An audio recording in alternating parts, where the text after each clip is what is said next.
네, 안녕하십니까? 네, 네, 안녕하세요. 예, 저는 교토 한국교육원 이용훈 원장입니다. 네, 지금부터 2022년 교토 한국교육원 한국 강사 연수를 시작하겠습니다. 본 세미나는 줌을 통한 온라인 연수로 운영되고 있습니다. 그래서 행사의 원활한 진행을 위해서 참가자 여러분께서는 줌 마이크 기능은 항상 오프를 해주시고 질문 또는 토론을 할 때만 온으로 해주시기 바랍니다. 자, 먼저 오늘 연수에 강사로 참석해 주신 두 분 교수님께 먼저 감사를 드립니다. 네, 첫 번째 강의를 해주실 경희대학교 국제교육원의 조현용 교수님과 두 번째 강의를 해주실 국민대학교 한국문학부의 이동원 교수님입니다. 오늘 강의를 해주실 두 분 교수님은 네, 한국에서 한국어 교육의 그 발전과 보급을 주도하시는 분들입니다. 그래서 그간의 연구와 경륜을 바탕으로 오늘 강의를 통해서 해외에서 이렇게 한국 교육을 하고 있는 우리 선생님들에게 많은 도움을 주실 것으로 기대하고 있습니다. 그리고 오늘 연수회에는 일본에서 이제 한국어를 가르치는 한국어 선생님, 그리고 한국어 교육기관 및 협의회 대표, 교육원장 등 다양한 분들이 참가를 하셨고, 특히 일본 외 국가에서 또 한국어 선생님들과 관계자 여러분들이 또 참가를 하셨습니다. 참가하신 모든 분들께 다시 한번 감사를 드립니다. 그리고 바쁜 일정 중에도 우리 제 한국어 교육을 위해서 시간을 내주신 두 분 강사님께 다시 한번 감사를 드립니다. 자, 그럼 먼저 첫 번째 강의를 해주실 경희대학교 조현용 교수님을 소개해 드리겠습니다. 교수님은 경희대학교 전 국제교육원장을 역임하시고 한국어 교육기관 대표 협의회 회장을 역임하셨으며 한국어 문화를 말하다 등 많은 그 한국어 관련 저서를 저술하셨습니다. 특히 최근에는 저서인 우리말 소망이 국내에서 우수 문학 도서를 선정 보급하는 사업인 2022년 문학 나눔 도서 보급 사업의 우수 도서로 선정이 되셨습니다. 오늘 교수님께서는 치유의 우리말 교육이라는 주제로 강의를 해 주시겠습니다. 강의 시간은 질의응답을 포함해서 총 90분이고 질의응답은 교수님께서 적절한 시간을 내주시면 참가자 여러분께서는 적극적으로 질의를 해 주시기 바랍니다. 자, 그럼 교수님 강의 부탁드리겠습니다. 예, 부탁드립니다. 예, 어, 제가 지금 우리 이영훈 원장님께 소개를 받고 강의를 하려고 앞을 보니까 사람은 없고 이름만 있고 또 캐릭터들만 있고 그래서 아주 특별한 사정이 있으신 분들이 아니면 일단 비디오는 전부 다 좀 켜주시면 좋겠습니다.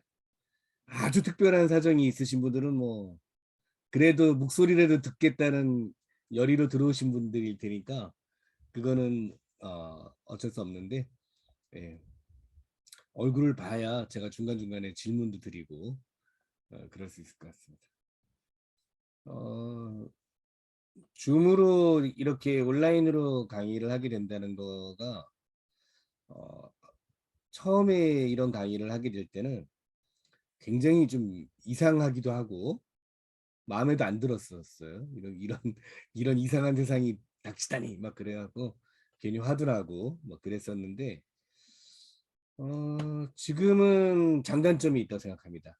특히 이렇게 외국에 계신 분들을 만날 때 또는 서로 멀리 떨어져 계신 분들을 한 자리에 모여서 강의를 하게 될 때는 굉장히 그 장점들이 있다고 생각이 되고요.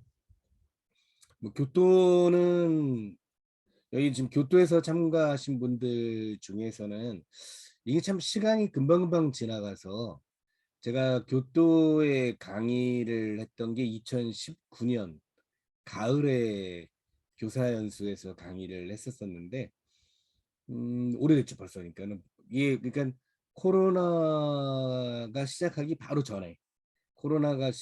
전에 제가 가서 에, 뭐 제가 뭐 여기 아시는 분들도 있겠지만 그 제가 연구년이어서 1년 동안 연구년을 가면서 제가 교토로 연구년을 갔는데 보통 대학 교수들이 연구년을 가면 뭐 대학으로 갑니다. 어느 대학에.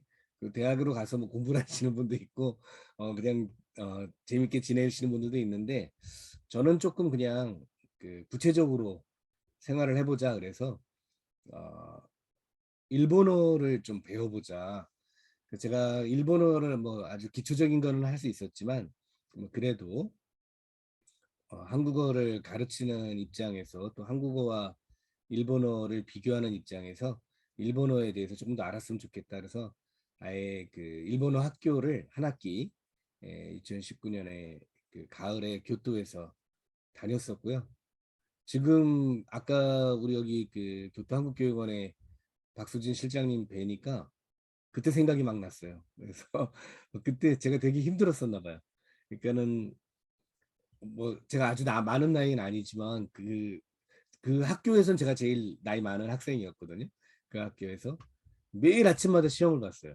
매일 아침마다 학교 가면은 매일 아침마다 한자 시험하고 전날 그 한 문법 시험 같은 걸 봐갖고 스트레스를 받지 말아야지 그랬는데 스트레스를 많이 받았었나 봐요. 그래갖고 박수진 선생님 만났을 때 그때 그 교토에 한국교육원에 갔을 때 제가 코피가 났었던 기억이 갑자기 났어요. 그래서 아, 어, 외국어 배우는 게 쉽지 않다 그런 생각이 들었습니다. 오늘 여러분들하고 나눌 이야기의 주제가 사실은 그거와 연관이 됩니다. 한국어를 제가 이렇게 질문을 이제 제가 오늘 그 프린터를 띄우지 않고 할 예정인데요. 뭐 프린트를 띄워서 할 수도 있겠지만 제가 지금 여러분들 그 얼굴도 가능하면 뵀으면 좋겠다고 얘기하는 거가 그 온라인 강의이지만 교실에서 하는 강의의 역할을 하려면 지금처럼 얼굴을 봐야 됩니다. 그리고 실시간이어야 됩니다. 한국에서도 지금 실시간이 아닌 경우 우리가 이제 비실시간 비대면이라고 얘기하는데 그런 수업은 거의 망가집니다. 그냥 뭐 인터넷 강의하는 거하고 똑같잖아요. 그냥 틀어놓고서 다른 일에도 아무도 모르니까. 그래서 학교, 대학에서도 처음에는 그걸 허락을 했는데 그게 더 좋은 거라 생각했을지도 모르죠. 선생님들도 어떤 선생님들은 같은 과목을 여러 개 하는 경우도 있잖아요. 근데 그런 경우에 하나 찍어 놓으면 여러 개 하니까 편하다고 생각했을지 모르죠. 그런 건 저는 다 반대입니다. 저는 그래서 뭐 아주 어쩔 수 없는 경우를 제외하고는 실시간 비대면은 어떤 경우에는 실시간 대면보다도 좋은 효과가 있다. 요즘 같은 경우는 특히 그렇습니다.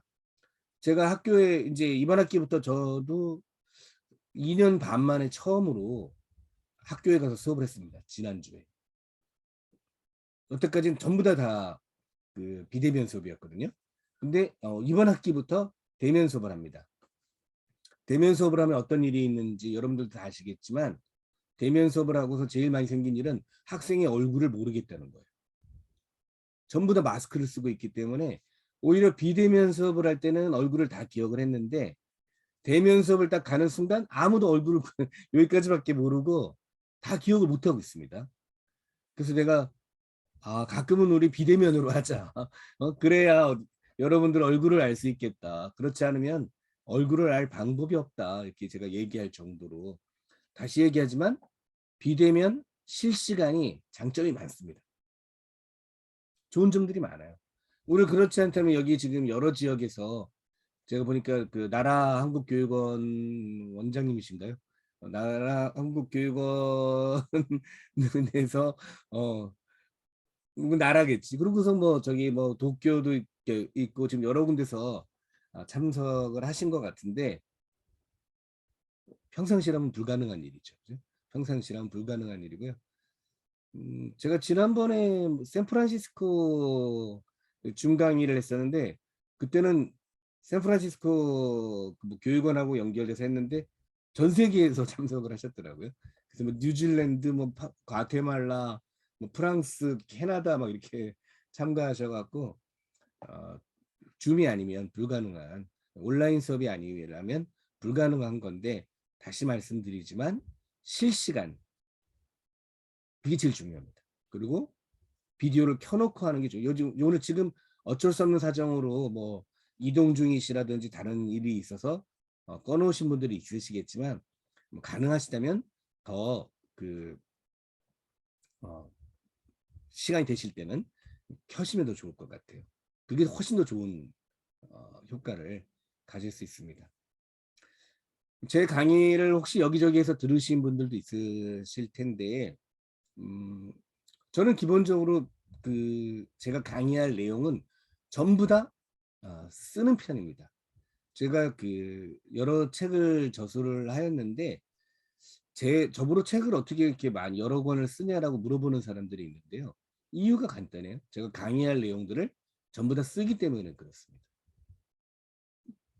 오늘 아침에 아까 제가 뭐 샌프란시스코나 보스턴이나 오늘 여기 강의도 녹화가 되는지 잘 모르겠습니다만은 보통은 강의 녹화가 되는 것들은 저에게 나중에 다시 보내주시거든요.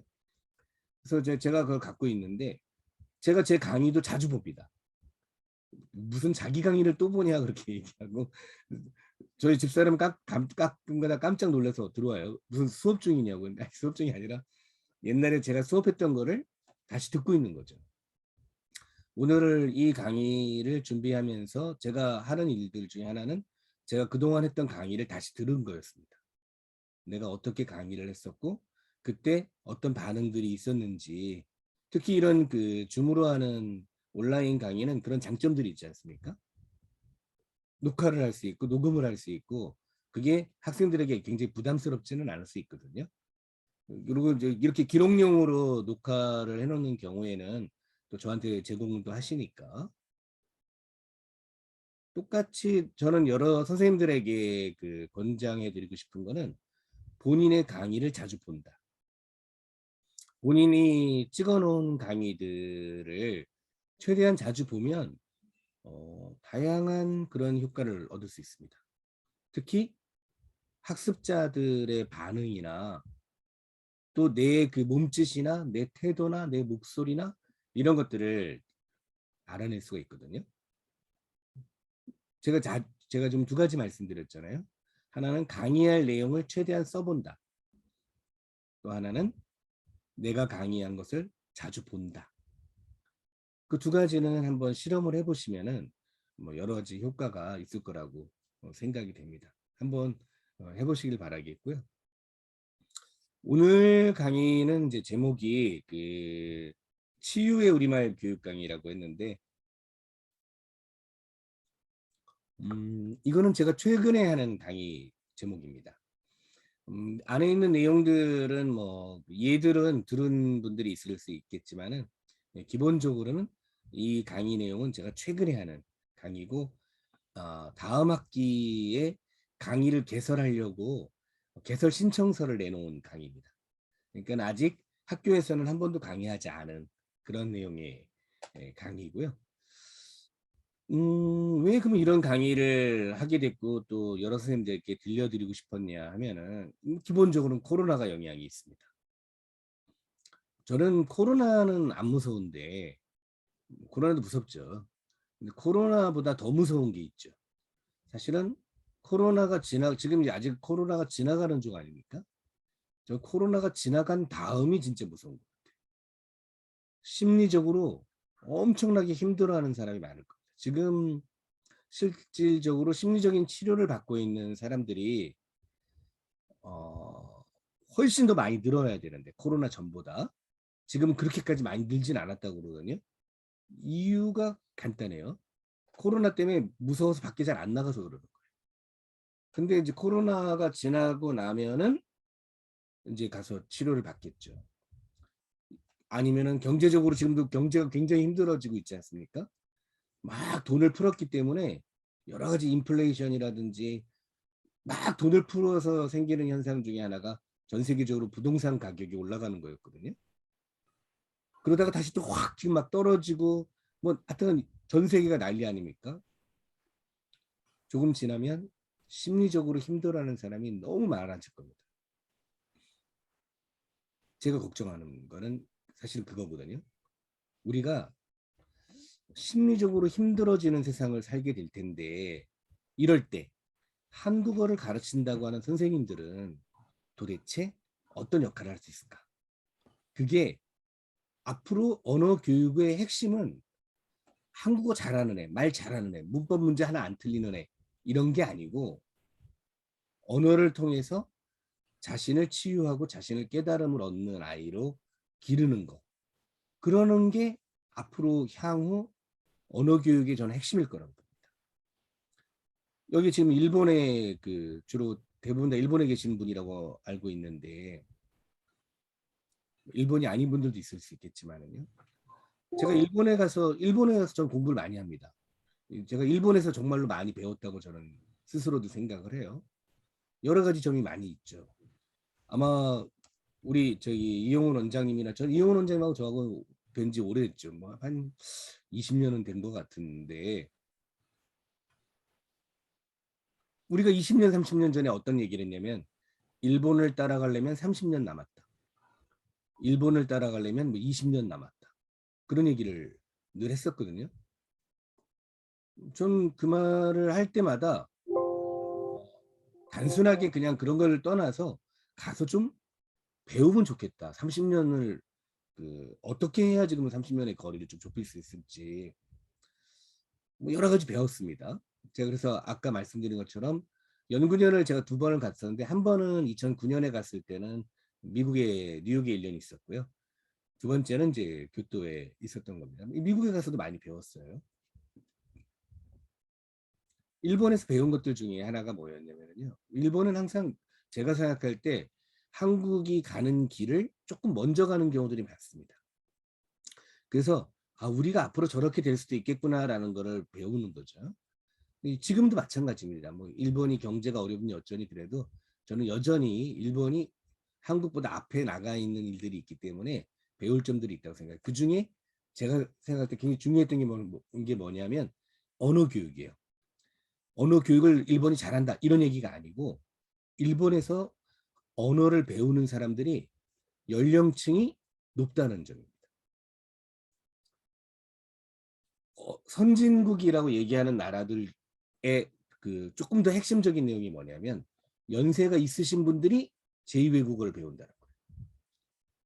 지금 아마 일본에서 특히 뭐 개인적으로나 사설기관이나 아니면 교육원에서도 제가 듣기로는 연세가 있으신 분들의 학습자가 굉장히 많다고 들었습니다. 다른 나라의 개발도상국에 안 그래요. 근데 여유가 있거나 삶의 질이 높으신 그런 곳들은 비교적 연세가 있으신 분들이 와서 제2외국어를 배웁니다. 왜 배웁니까? 한국어 잘하려고? 그것도 이유가 되겠죠. 그런데 핵심은 배우니까 너무 좋더라는 거예요. 한국어 배우는 게 너무 좋다는 거예요. 한국어 배우니까 마음이 편해진다는 거예요. 집에서 못 받았던 위안과 치유를 교실에서 갖게 되었다는 거예요. 저는 그게 굉장히 중요하다고 생각합니다.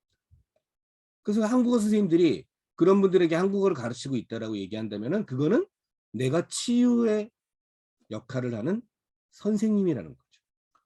그동안은 한국어 말하기 잘하는 그런 거 선생님 가르치는 게 나의 가장 중요한 역할이라고 생각을 했던 거예요. 그런 선생이 우수한 선생이었을지 모릅니다. 그런데 앞으로는 그렇지 않다는 거예요. 치유의 선생이 더 중요한 시대가 온다. 우리는 그런 사람들을 우리말에 있습니다. 우리말에 그런 사람을 뭐라고 그러냐면 스승이라고 그래요. 스승. 스승이라는 말은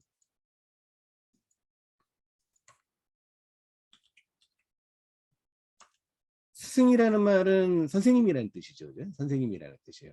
스승이라는 말 나올 때마다 제가 늘 기억하시라고 하는 얘기가 있는데 한국이 이제 스승의 날이 있는 나라 아닙니까? 스승의 날. 그래서 스승의 날이 5월 15일이 스승의 날이죠. 왜 5월 15일이 스승의 날이냐 하면은 사실은 그래서 한국어 가르치는 사람들한테도 스승의 날이 굉장히 중요한 날이에요. 왜냐하면 스승의 날이 세종 탄신일을 기념해서 만든 날이거든요. 그러니까는 스승의 날은 다른 말로 하면 세종의 날이에요. 세종대왕을 가장 우리에게 큰 스승이라고 생각하기 때문에 우리가 한글을 만드신 세종대왕을 기념해서 스승의 날을 세종탄신일로 이렇게 정해놓은 거죠. 그래서 여러분들도 스승의 날 되면 그래서 국가에 따라서는 스승의 날 한국어의 행사를 같이 하는 경우도 있습니다. 그러니까 뭐 한글 학교라든지 지금 여기 뭐 교육원이라든지 한국어 교육기관들은 스승의 날에 한국어 관련된 행사를 같이 하시면 더 좋아요. 왜? 세종의 날이니까. 세종의 날이니까. 근데 스승이라는 말은 어떤 뜻이냐면 스승이라는 말이 우리말에서는 비슷한 말로 이제 나타나긴 하는데 신라 시대 때 임금님들에 대한 이제 설명이 나와요. 신라 시대 때 임금들 중에 그 남해왕이라는 왕이 있는데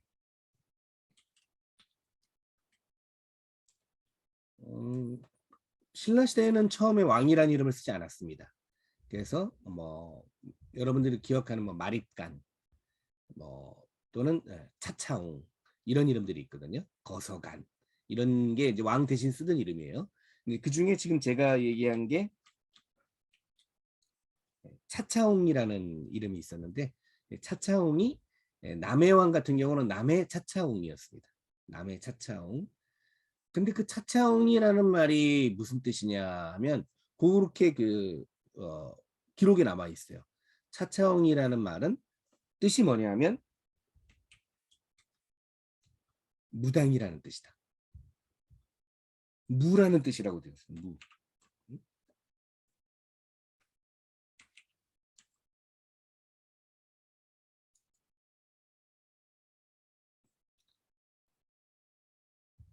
저 차차옹을 요즘식으로 읽으면 스승이라고 읽을 수 있습니다. 그래서 스승이라는 말은 그 이후에는 스승이라는 말은 다른 말로 하면 무당이라고 나옵니다. 스승이라는 말은 무라는 뜻이기도 해요. 근데 지금 우리가 알고 있는 스승이라는 단어가 옛날로 올라가면 보통은 세 가지 의미가 있습니다.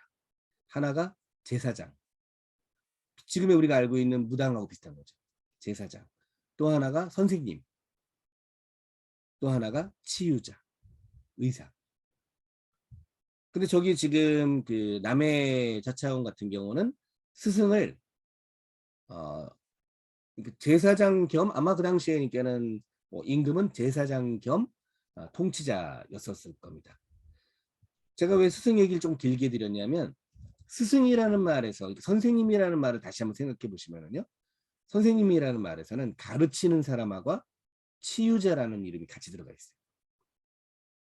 그러니까 스승의 날이라고 했을 때 스승이라는 거는 가르치는 사람만을 의미하는 게 아니죠. 선생의 날의 느낌과 스승의 날의 느낌이 다릅니다. 그래서 우리가 거꾸로 물어볼 수 있어요. 학생들한테 야, 저 선생님을 스승이라고 생각하냐? 여러분들은 제가 여러분들한테 물어볼까요? 여러분들이 스승이라고 생각하는 사람 몇 명이나 있습니까? 여러분들 가르쳤던 선생님들 중에서 여러분에게 지식을 가르쳐준 것뿐만이 아니라 나의 마음을 위로하고 치유해줬던 선생님은 몇 명이나 있을까? 그 사람이 스승인 거예요. 어떻게 보면 스승의 날에 왜 이렇게 뭐 이런저런 문제가 많냐고 얘기하지만 사실은 스승도 별로 없었고 스승과 제자의 그런 관계도 제대로 잘 안 이루어졌던 것도 맞는 얘기다 라고 얘기할 수 있는 거죠. 스승의 날이라고 하는 것들을 제가 얘기하면서 다시 말씀을 드리는 거가 한국어를 가르치는 사람들이 이제는 스승이 되어야 되는 시기로 바뀌고 있다. 단순히 문법이 이게 어떻고 어휘가 뜻이 이게 뭐고 발음은 이게 뭐고 그거 가르치지 말라는 얘기 아니죠. 왜? 스승은 두 가지를 하는 거니까.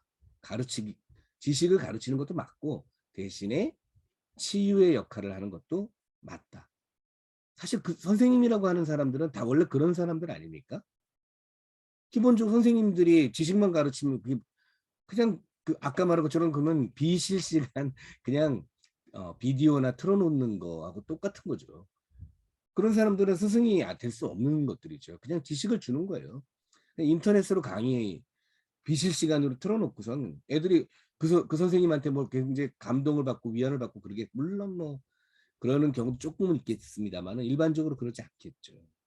그렇기 때문에 실제로 치유자의 역할로서의 스승이 매우 중요한 시기로 바뀌고 있다. 제가 앞에 말씀드린 것처럼 일본의 그 연세 있으신 분들 제가 이제 교토에 갔어도 여러 분 만나봤거든요. 제가 그 교토에 3개월 있으면서도 그 제가 뭐 오타니 대학교 가서 학생들을 1시간 가르쳐 본 적도 있습니다. 그래서 거기에서 한국어를 배우는 학생들도 제가 1시간 가르쳐 본 적도 있고 또 한국어를 배우는 이제 그 주부분들이나 들도 제가 따로 만나 뵙기도 하고 뭐 여기 이제 오늘도 참석하신 분들이 있습니다만은 한국 선생님들도 제가 여러 분 그 따로따로 뵙기도 하고 같이 뵙기도 하고 이야기를 많이 듣고 왔었거든요. 아마 저보다 훨씬 더 많이 느끼실 거예요. 선생님들에게 바라고 있는 역할들 자체가 단순한 한국어는 아니다.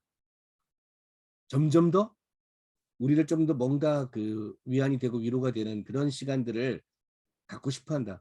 그래서 그런 것 같아요. 여기 특히 일본에서 한국어 배우시는 분들은 10년 이상 배우신 분들 많더라고요. 단순히 한국어 때문에 그러겠어요? 저는 그렇진 않다고 봅니다. 내 이야기를 들어주는 사람이고 나에게 편하게 이야기를 건네주는 사람이 되어 있잖아요. 자, 그래서 제가 얘기하는 거는 자, 앞으로의 언어 교육의 시대는 치유의 언어 교육의 시대로 간다.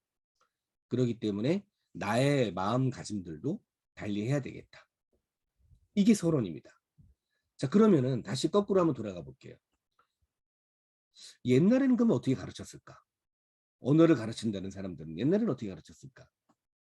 그런데 옛날로 다시 돌아가 보잖아요.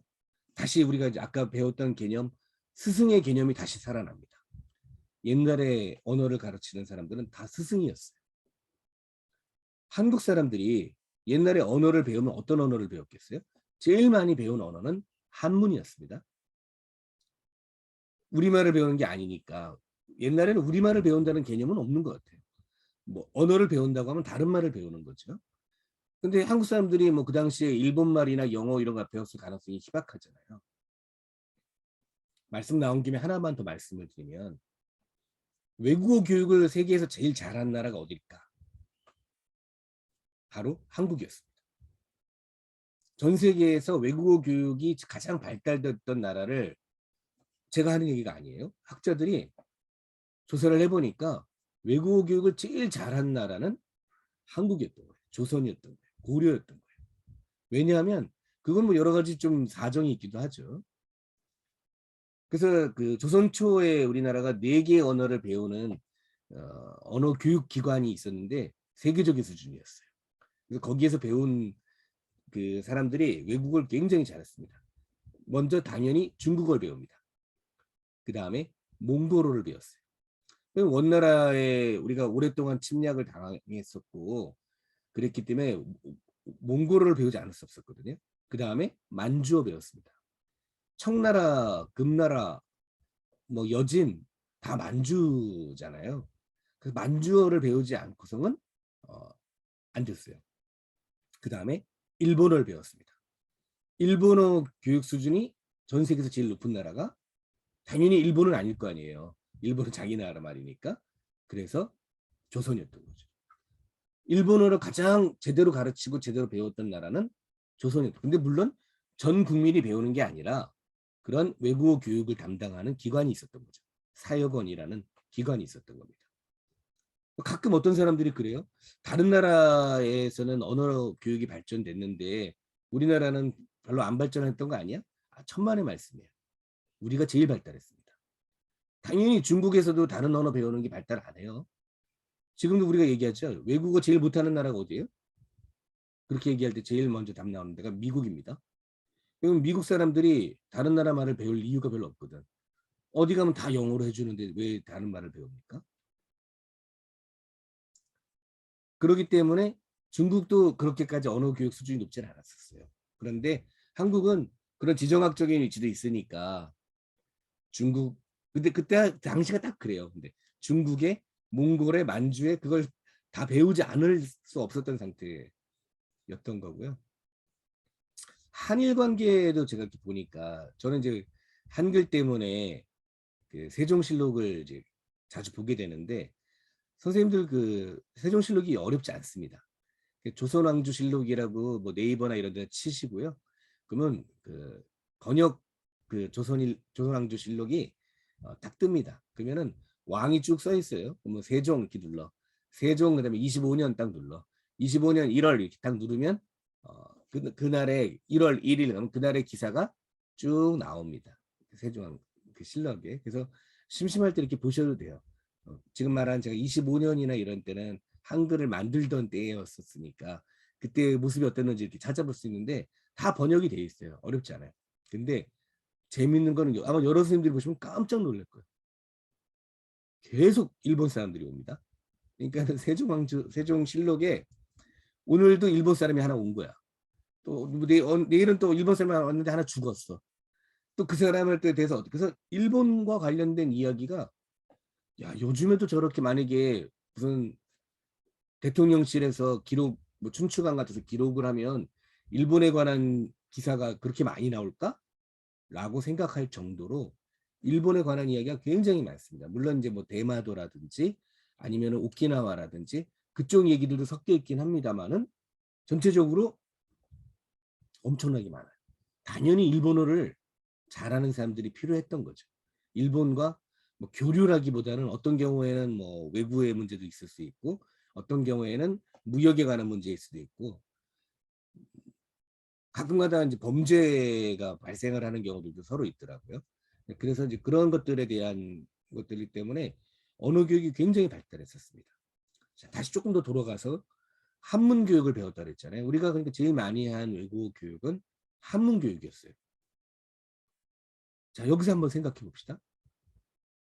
제가 이런 질문을 드리는데 아마 여러분들 중에서 중고등학교 다닐 때 공부를 아주 잘했다고 하시더라도 아주 내가 중고등학교 공부 잘했지 이렇게 생각하시더라도 아마 중고등학교 때 배운 영어나 뭐 독일어나 뭐 불어나의 내용이 기억나는 건 거의 없으실 거예요. 문법을 배운 거는 맞는데 분명히 뭔가를 읽었을 거 아니에요. 읽기 자료를 통해서. 중학교 1학년 때부터 고등학교 3학년 때까지 푼 문제집이며 등등 기타에 보면 읽기 자료가 얼마나 많았을까요? 그런데 내용은 기억에 남는 게 없다. 옛날에는요. 한문 교육은 완전히 달랐던 거죠. 한문 교육은 사실상 내용이 중요했던 거예요. 그렇기 때문에 그 내용을 가지고 그 내용에 맞는 한문을 계속 가르쳤던 거죠. 그래서 옛날에는 한문을 배우고 나면 당연히 한문을 잘했지만 한문을 배웠으니까 지적인 수준이나 깨달음의 수준이 높아졌다. 논어를 가지고 배우고 소학을 가지고 배우고 명심보감을 가지고 배웠더니 삶의 태도가 달라졌다. 어려운 일이 닥치더라도 이겨낼 수 있었다. 그런데 우리가 여태까지 배웠던 다 지금 서양식 언어 교육이에요. 여러분들이 배웠던 중고등학교 때 배웠던 것들은 서양식 언어 교육을 통해서 내 머릿속에 남아있는 내용은 없더라 이런 거죠. 저는 거기에서 반성을 합니다. 근데 왜 반성을 합니까? 우리가 가르치는 한국어도 똑같으니까. 우리가 가르치는 한국어를 듣고 나서 학습자들이 내용이 어떤 내용이 제일 기억에 남았어라고 물어보면 도대체 뭐가 남아있을까라는 생각을 하게 되는 거죠. 논어에 보면은요. 제가 틈틈이 논어도 읽고 다른 책들도 읽습니다.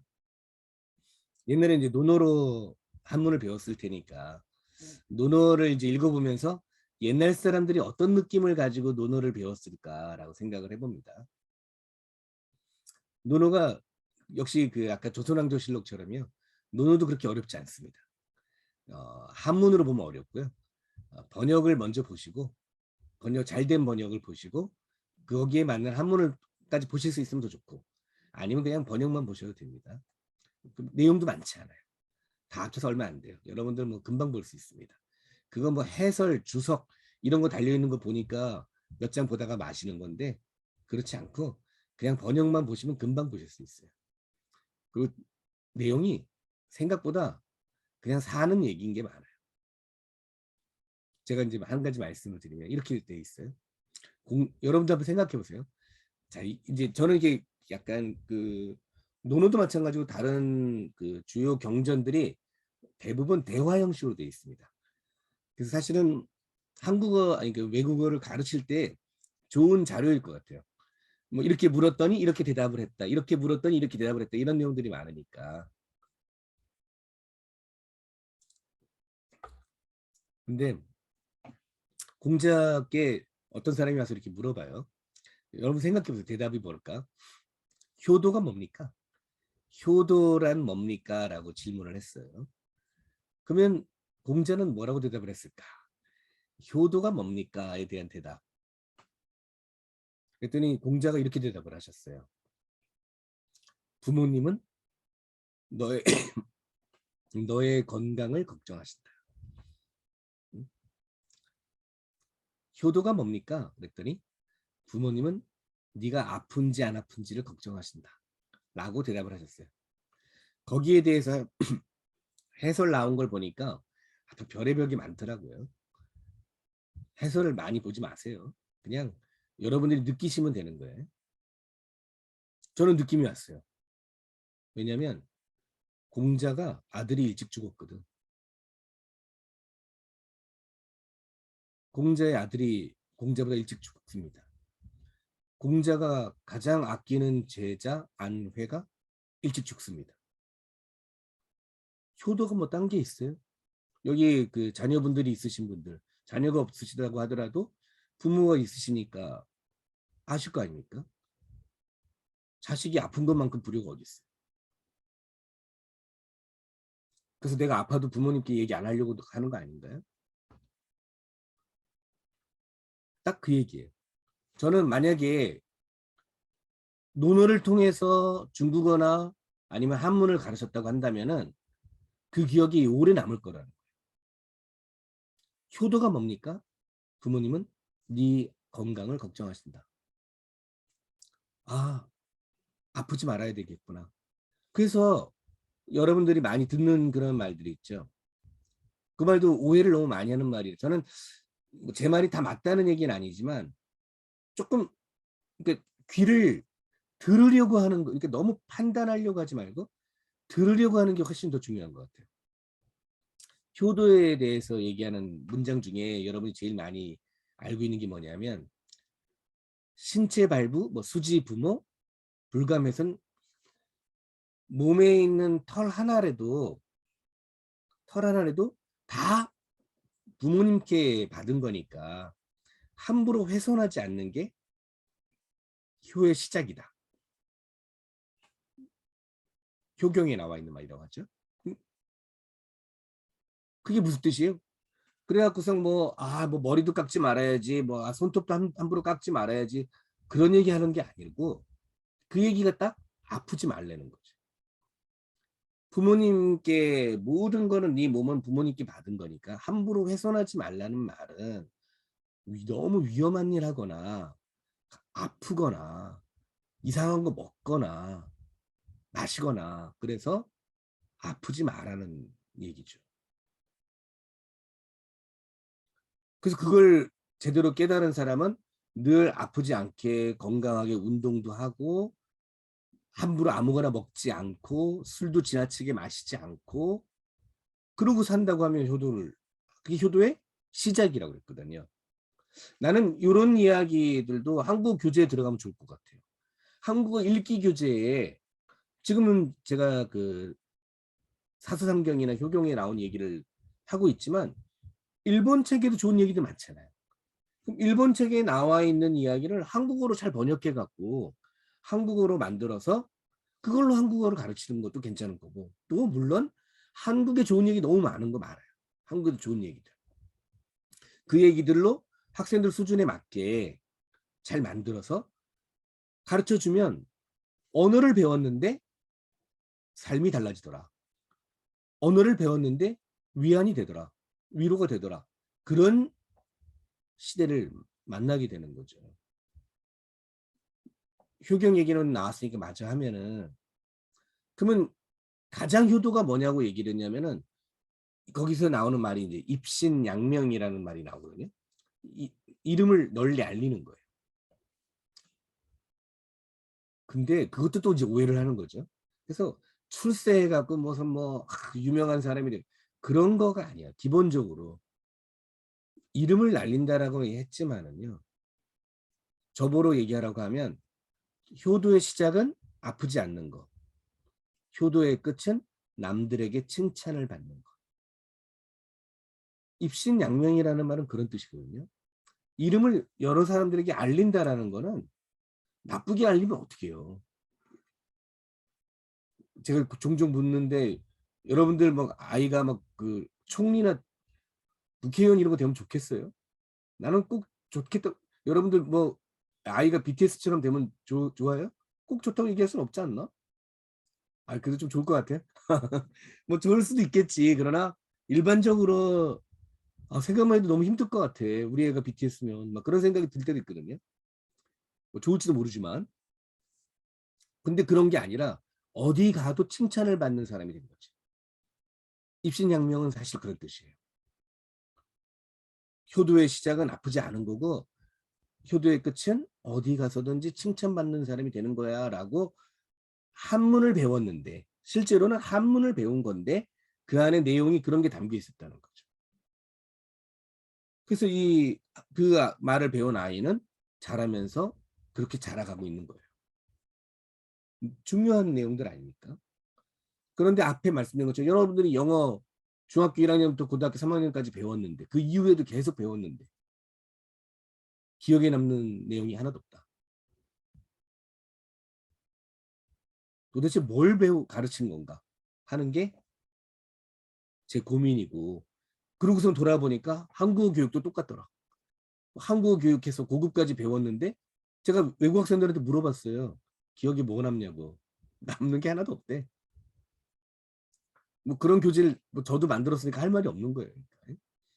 그래서 어떤 내용을 담아주면 그 사람들의 성장에도 도움이 되고 또 그 사람들이 살면서 위로를 받을 수 있을까에 관한 이야기들을 생각해야 될 때가 맞다라는 겁니다. 그런 얘기들이 앞부분에 좀 담겨 있고요.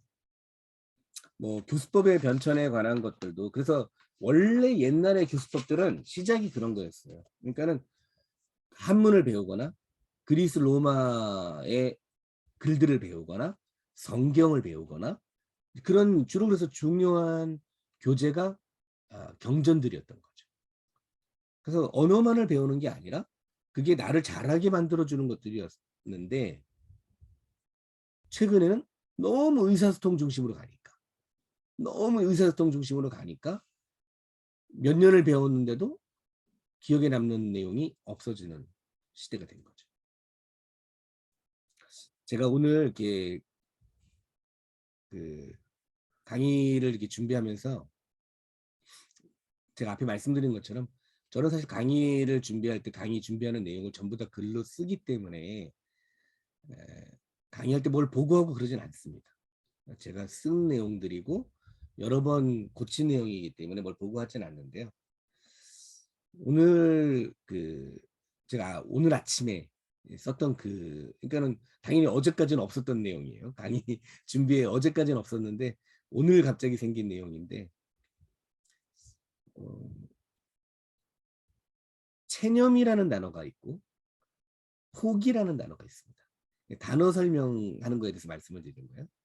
체념과 포기.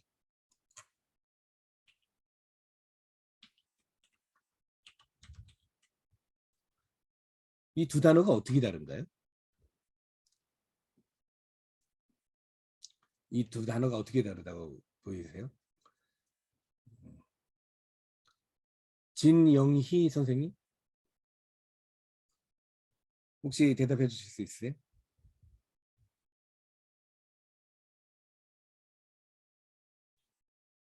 체념과 포기.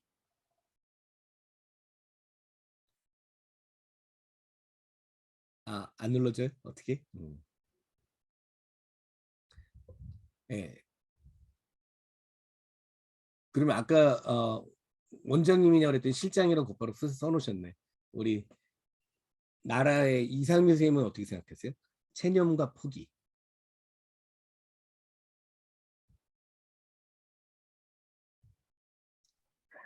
그래서 잘 모르겠는데요. 일단 제 생각 음. 들리세요? 예. 네. 제 생각으로는 그냥 제 느낌상은 체념은 불가합한 상황이 생겨 가지고 제가 포기하고 싶지 않지만 포기가 되는 걸 체념이라고 생각을 하고요. 포기는 그냥 쉽게 살려고 포기하는 그런 느낌. 예. 좀 잘 몰라서. 네, 아니, 제 느낌은 그렇습니다. 모르겠어요. 그리고 사실 이거는 아는 게 비정상이에요. 알기 아. 어려운 내용이니까. 그래서 대학 교수들이 저한테 질문하는 내용이었어요. 체념과 포기가 어떻게 다르죠? 라고 질문하는 내용이었거든요. 그 저랑 그 이용 쌤이 오랫동안 같이 이렇게 이런저런 업무로 뵀었고, 하마터면 제가 키르기스탄도 한번 갈 뻔했었는데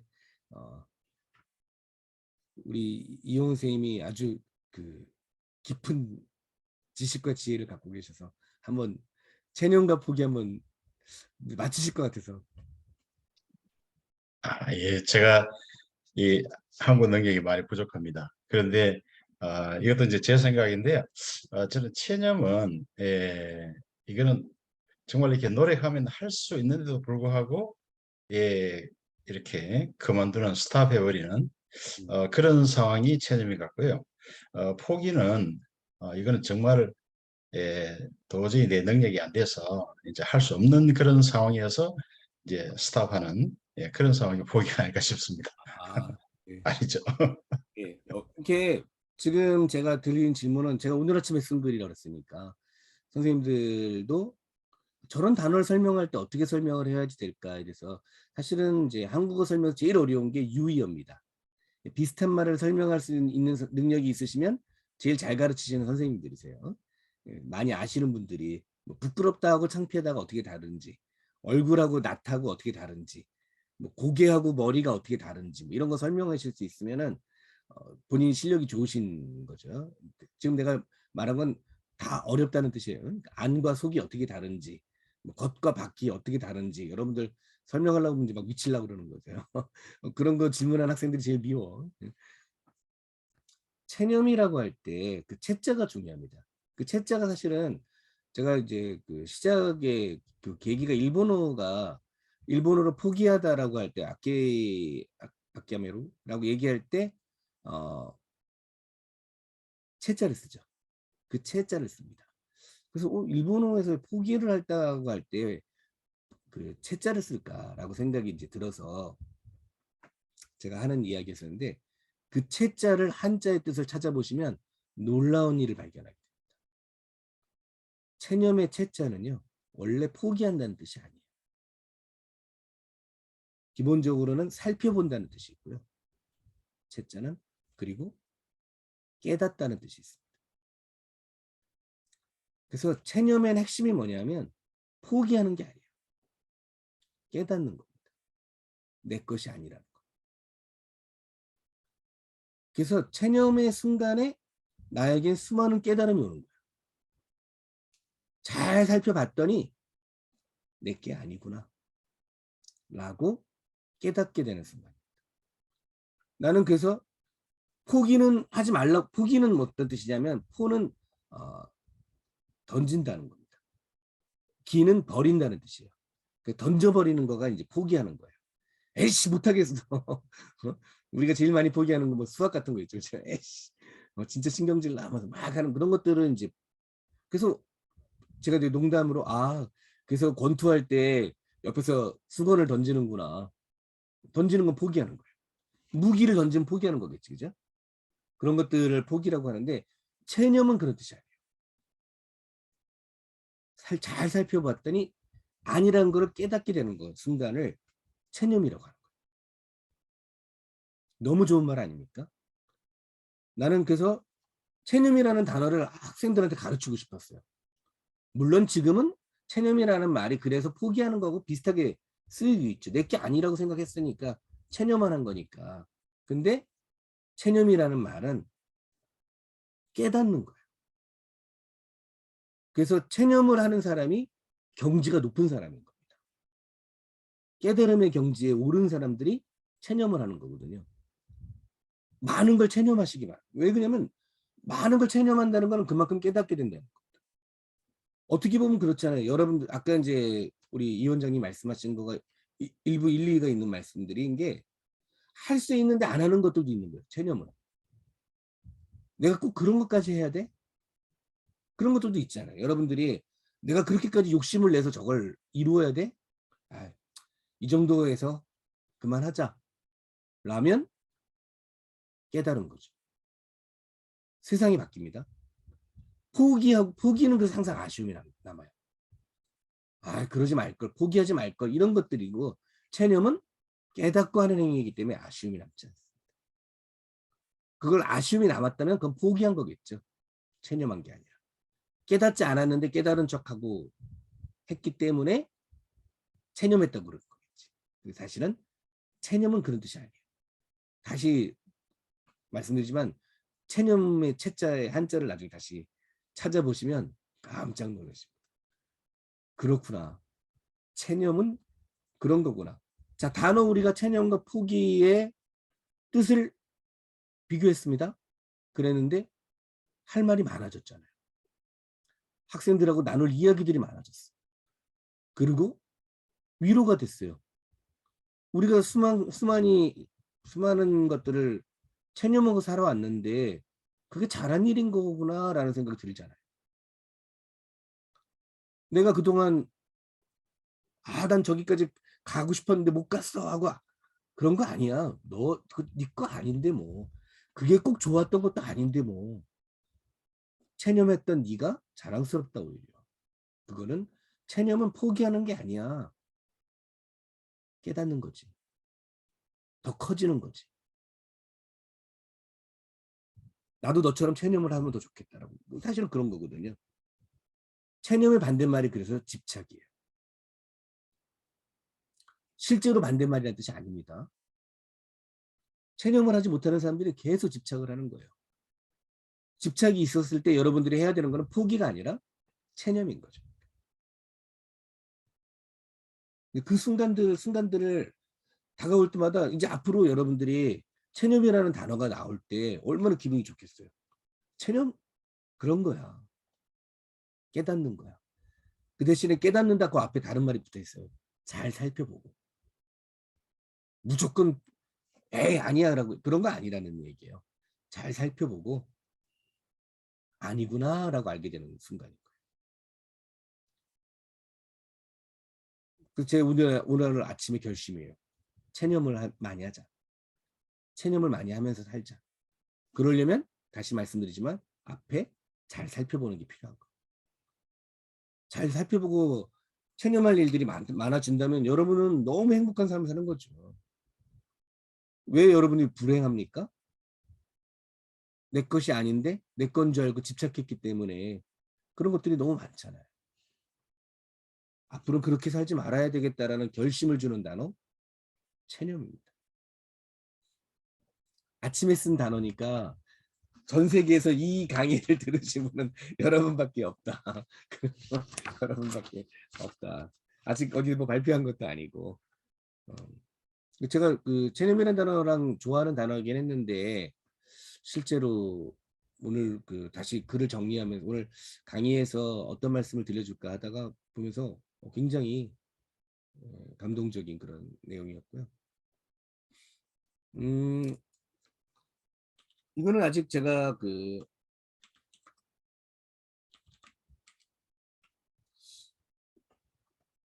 고해 고마라고 썼는데 이거는 역시 일본에서 강의를 들으시는 분들께는 가끔 들려주고 싶은 말이기도 한 얘기인데 이거는 좀 복잡하기도 하고 그래서 나중에 좀 시간이 길어지면 또 한번 그 이야기를 나눠도 재밌겠다고 생각이 되는데요. 고하고 해는 왜 썼을까요? 고하고 해. 고마가 뒤에 붙었으니까 조금 혹시 느낌이 왔을지 모르겠는데 조금 고구려 얘기입니다. 고구려.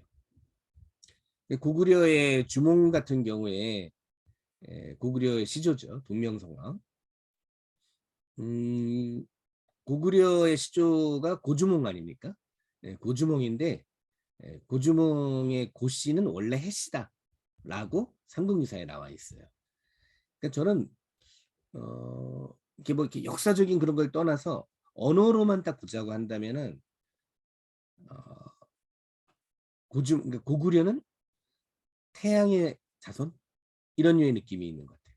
그래서 여러분들이 이제 그 부여에 보면은 그래서 헤브루나 헤모스가 나옵니다.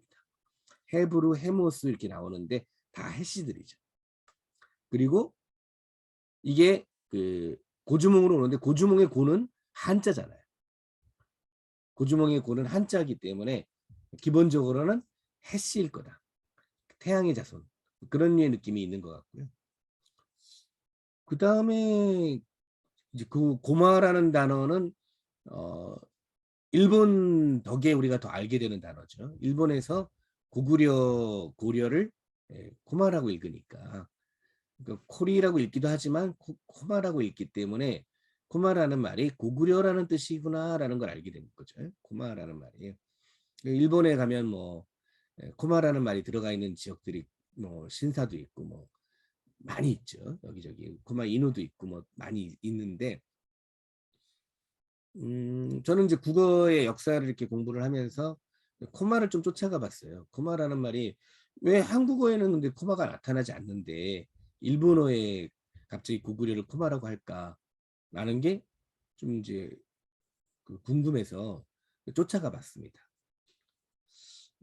그랬더니 일단 고구려에서는 코마라는 이름이 그대로 나타나진 않았는데 이거는 나중에 이제 그 역사에 더 관심을 가지면은 이거는 뭐 치유의 우리말 교육하고는 좀 다르겠습니다만 오늘 제가 교토 쪽이기 때문에 한번 말씀을 좀 드리고 싶다라고 생각이 들었는데 백제라고 하는 나라는 지금 이제 한국을 이렇게 보실 때요. 고구려, 백제, 요 그 위에 부여 요거는 이제 같은 쪽으로 이렇게 쭉 움직이는 거거든요. 그래서 고구려를 코마라고 했다라고 하면 보통은 나라의 이름하고 수도의 이름이 보통 같습니다. 옛날 말에 나라의 이름하고 수도의 이름이 주로 같거든요. 어딘가 흔적이 있을 텐데 했는데 백제의 첫 번째 수도가 여러분들이 그 한국에 오시면 이제 위례라는 곳이 있습니다. 위례. 지금 위례가 신도시도 있죠. 위례라는 곳이 있는데 그 위례성의 옛 이름이 뭐냐면 코마입니다. 그래서 위례성의 옛 이름이 고마라고 나와 있고요. 그 다음에 이제 그럼 이제 백제의 첫 번째 수도가 고마라는 얘기죠. 그 다음에 백제가 수도를 옮깁니다. 웅진을 다른 말로 코마나루라고 합니다. 고음웅자를 써놨지만 코마나루라고 읽거든요.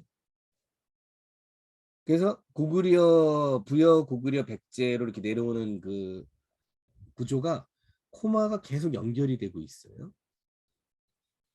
부여가 연결이 되는 거는 당연히 그 이후에 그 가끔 가다 보면 제가 이제 여쭤보면 모르시는 분들 많이 있는데 백제 왕들의 성은 아까 그 고구려는 고씨 또는 해씨라고 볼 수 있다 그랬잖아요. 백제 왕의 성은 부여씨죠. 백제 왕은 성이 아예 부여입니다.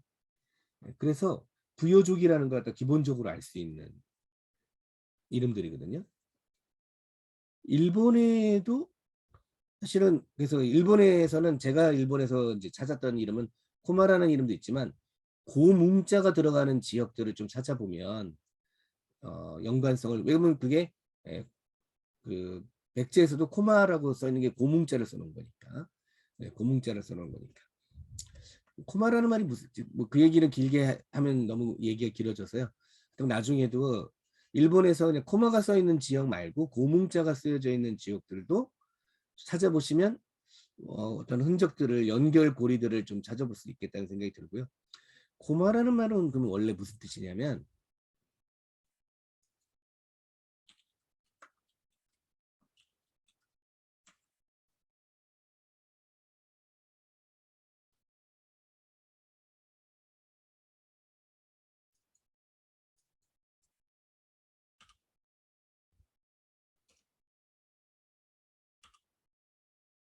예, 고마는 중세 국어에 보면 고마경이라고 나옵니다. 고마의 뜻이 뭐냐면 존경한다는 뜻이에요.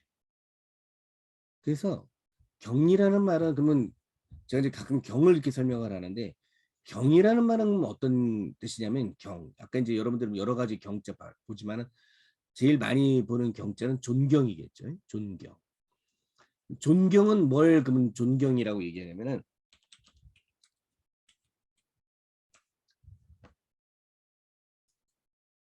자, 우리가 이런 한자 성어가 있어요.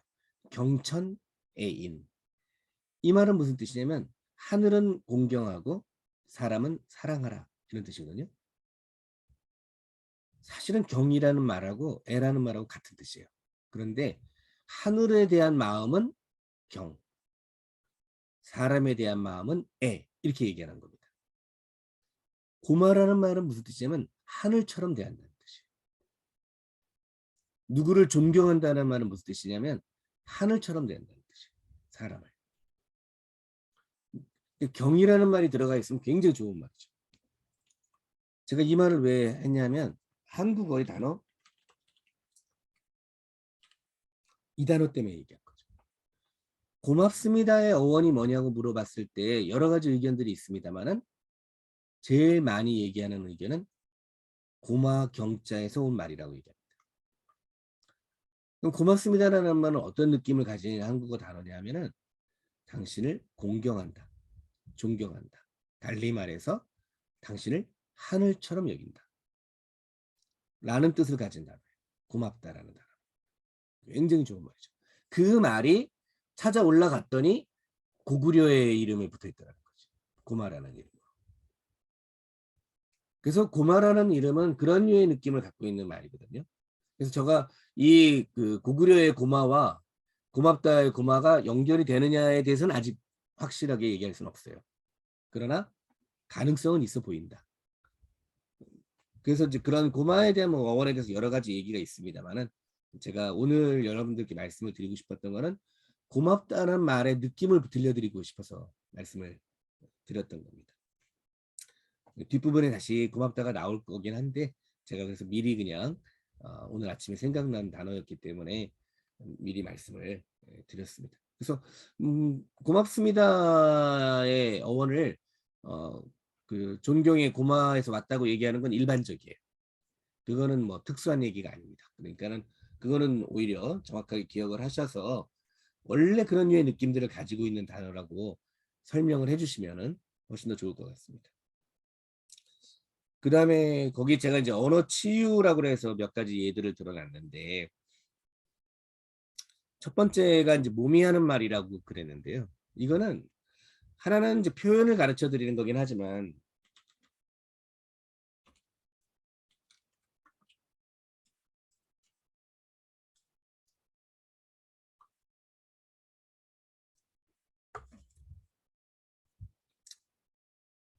실제로는 그냥 우리 생활과 관련된 이야기라서 이런 이야기로도 그 글을 제가 여기다가 지금 써 드린 글들은 제 글을 요약한 겁니다. 그래서 여러분들이 그 이런 글들을 더 읽고 싶으시면은 일단 그냥 뭐 네이버나 뭐 구글이나 이런 데 쳐보시면 나올 것 같아요.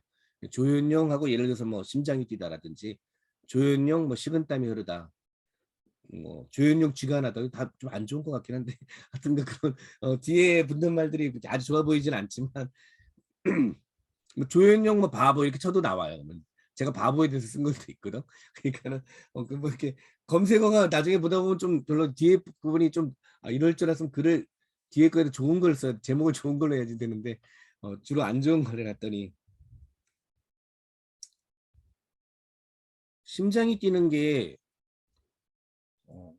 좋기도 하고 나쁘기도 하고 그런 거죠.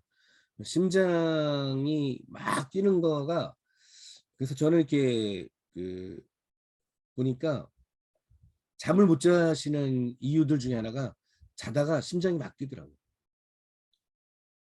근데 그러면은 잠자기가 굉장히 힘들죠. 왜 심장이 뛴다는 말은 무슨 뜻이냐면 뭔가 일을 하려고 한다는 뜻이에요.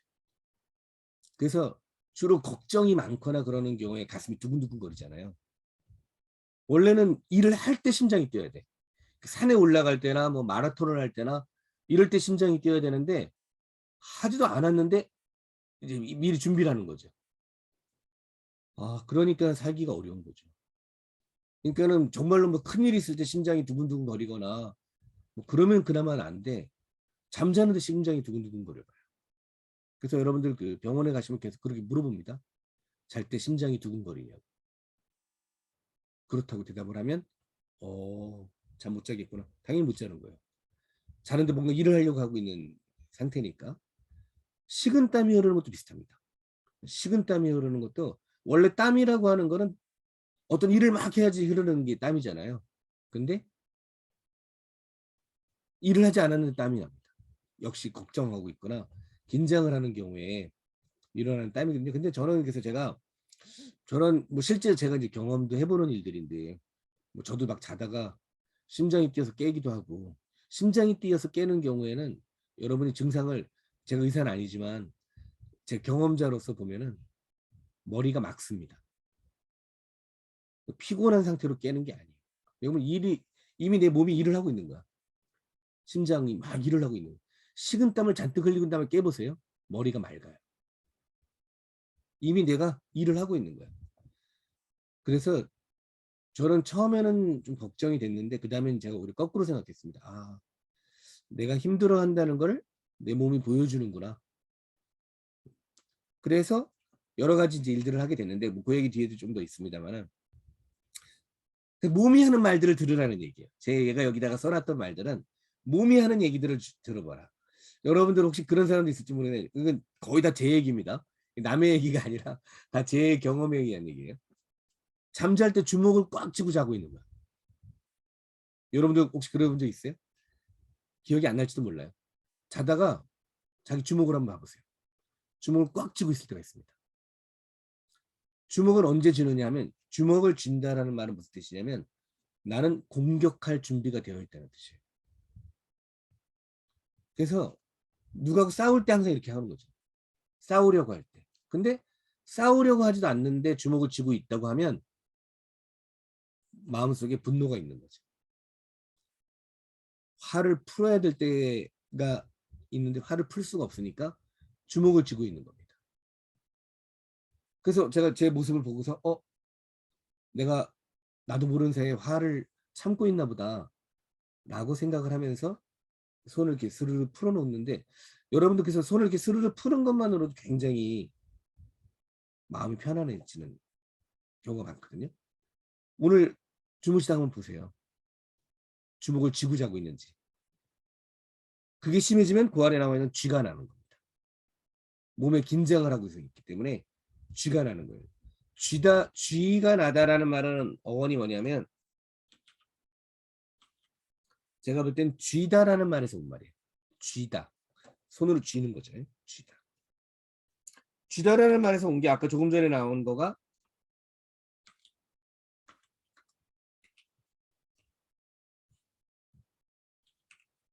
주먹 같은 경우는 줌에서 온 말입니다.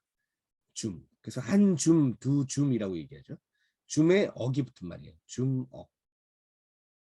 그래서 모래 한 줌. 그렇게 얘기를 하는 거고요. 쥐다는 말은 그래서 쥐가 나다는 말에 쥐가 무슨 뜻인지 이제 느낌이 쥐는 거야. 내가 나도 모르는 사이에 내 몸을 꽉 쥐고 있는 느낌들이 났을 때 쥐가 나는 거죠. 다 몸에서 보내주는 신호들이거든요. 그 뒤에 쭉 더 나와 있습니다. 헛구역질을 하다라든지 이를 악무는 건 여러분들 이거 얘기 좀 더 해볼까요?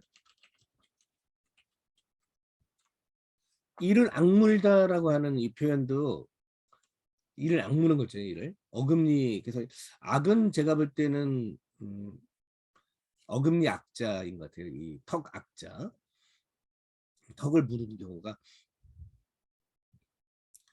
이를 악무는 거는 여러분들 제가 이제 힌트를 하나 드릴게요.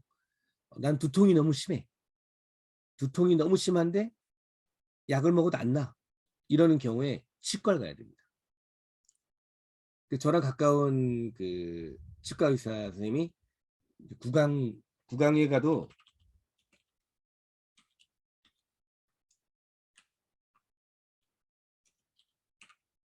구강 내과가 있습니다. 거기서 제일 많이 하는 일이 뭐냐면 이를 악물어서 생기는 두통을 해결하는 거예요.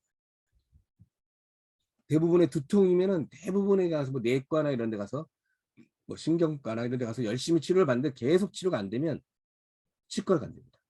치과 가보면 이를 악물어서 생기는 병이에요. 이를 악물면 편두통이 심하답니다. 제 집사람이 계속 편두통이 심하다고 그래서 그 의사 선생님하고 저하고 친하니까 그럼 거기 한번 가보자. 경희 지금은 이제 정년퇴직하셨는데 경희대 치대 치과병원에 있는 분이셔서 그래서 그랬더니 이제 입안에 틀을 끼우더라고요. 잘 때 이를 악물지 않게 틀을 끼우는 걸 해놨더니 머리 두통이 나았어요. 근데 그렇게 낫는 사람들이 굉장히 많더라고요. 여러분들 뭐 만약에 지금 그러면은 꼭 가지 않아도 되면 평상시에 입을 벌리는 연습만 해도 돼. 그래도 훨씬 더 턱이 안 아픕니다. 머리가 안 아파져요. 이건 농담 같은 얘기. 그래서 바보들은 좀 머리가 안 아픈 것 같아요. 이거 제가 볼 때는 바보들이 주로 입을 많이 벌리고 있으신데 아니 보통 착하신 분들이 입을 벌리고 있어. 평상시에도 착한 분들은 입을 벌리고 있고 뭐 이렇게 뭔가 근데 그 결심을 하거나 왜 그러면 이거는 방어 자세거든요. 이를 악무는 건 아까 주먹을 쥐는 건 공격 자세라고 했잖아요. 이를 악무는 거는 방어 자세입니다. 누가 때릴 걸 대비해서 하는 거라서 긴장이 너무 심한 상태인 것 같아요. 그런 경우에 하는 거고 그 내용들은 뒤에 나와 있는 몸이 들려주는 말들은 좀 더 보시기 바라겠고요. 거기 12번에 나와 있는 도리도리 잼잼이라고 있는데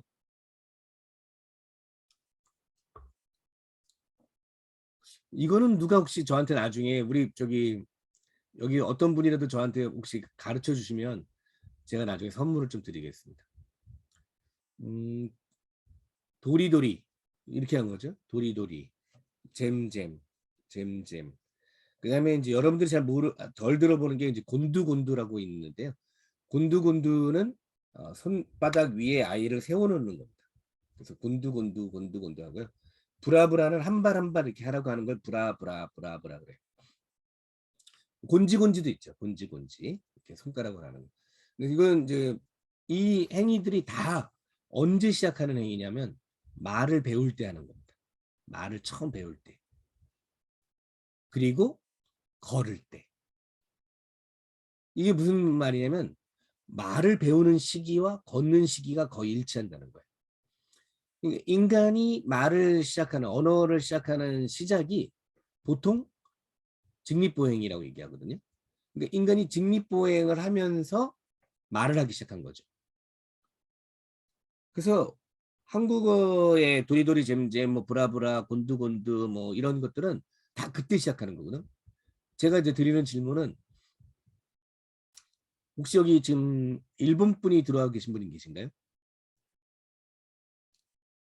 아니면 일본에서 태어나신 분? 손을 아무도 안 드는구나.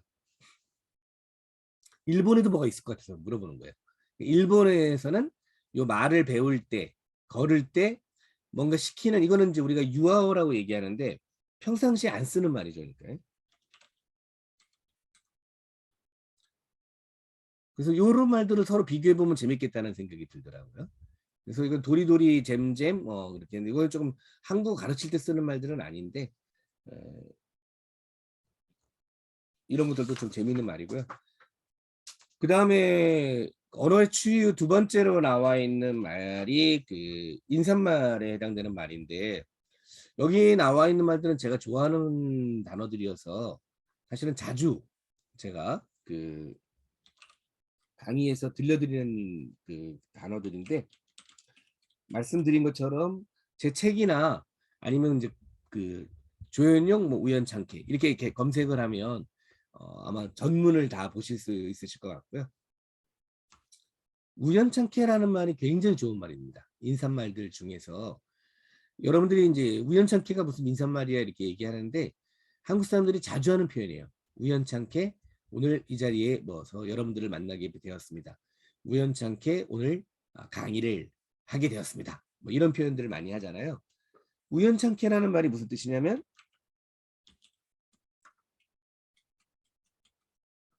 이게 놀라운 거예요. 우연찮게라는 말은 우연하지 않게가 줄어드는 말이에요.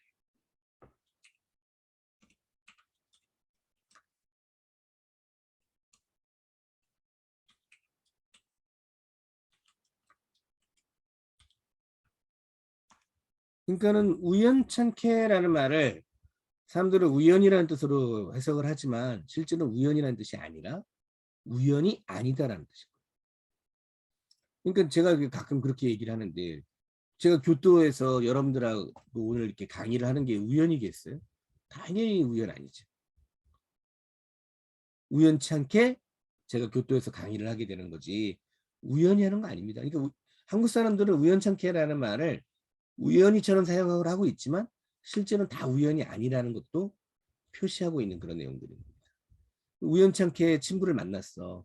우연찮게 글쎄 우리 이용훈 원장님이 교토에 가게 된 거는 진짜 우연찮게 우연은 아니지 않을까 싶은데요. 뭔가 이유가 있었겠지. 우연찮게는 아닐 거 아니에요. 우연찮게라는 말이 너무 좋은 말이에요. 여러분들이 오늘 하는 모든 일들이 다 우연찮게입니다.